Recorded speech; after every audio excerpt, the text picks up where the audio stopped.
વડોદરા શહેરના કોટંબી સ્ટેડિયમ નજીક આજે વહેલી સવારે ભયાનક અકસ્માત સર્જાતા 7 લોકોના કરુણ મોત નિપજ્યા હોવાનું સામે આવ્યું છે. બાલાજી ટ્રાવેલ્સની લક્ઝરી બસ રાજસ્થાનના બાંસવાડાથી સુરત તરફ જઈ રહી હતી. તે દરમિયાન કોટંબી સ્ટેડિયમ પાસે ઊભેલા ટ્રક પાછળ ધડાકાભેર ઘૂસી જતા અકસ્માત સર્જાયો હતો.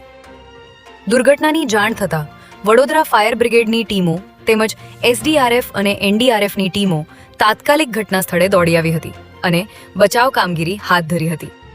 ત્યારે આ દુર્ઘટનામાં એક બાળક સહિત 7 લોકોના મોત નિપજતા પંથકમાં અરેરાટી વ્યાપી ગઈ. તાજેતરમાં અમદાવાદ સહિત રાજ્યભરમાં ગેરકાયદેસર રહેતા 600થી પણ વધુ બાંગ્લાદેશીઓને પોલીસ દ્વારા ઝડપી પાડવામાં આવ્યા હતા અને તમામની ધરપકડ બાદ દસ્તાવેજ ચકાસવાની કામગીરી ખૂબ જ લાંબી ચાલી હતી.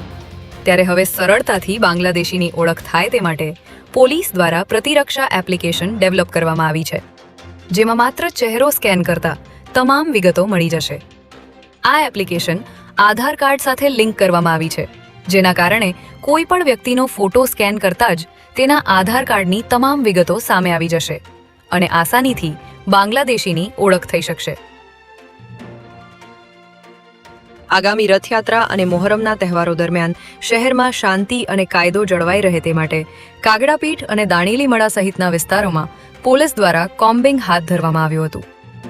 અસામાજિક તત્વોને કાયદાનું ભાન કરાવવા અને ગુનાખોરી અટકાવવા માટે ચલાવવામાં આવેલી આ ડ્રાઈવમાં અટકાયતી પગલાં લઈ ડઝનબંધ કેસ કરવામાં આવ્યા હતા, જેમાં કાગડાપીઠ પોલીસે કોમ્બિંગ કરી 48 વાહનો ચેક કરી ડ્રિંક એન્ડ ડ્રાઈવનો 1 અને પ્રોહિબિશનના 3 કેસ નોંધી 3 વાહનો ડિટેઇન કર્યા હતા. જ્યારે દાણીલીમડા પોલીસે 56 વાહનોનું ચેકિંગ કરી હથિયારો રાખનારા 6 શખ્સોની અટકાયત કરી હતી.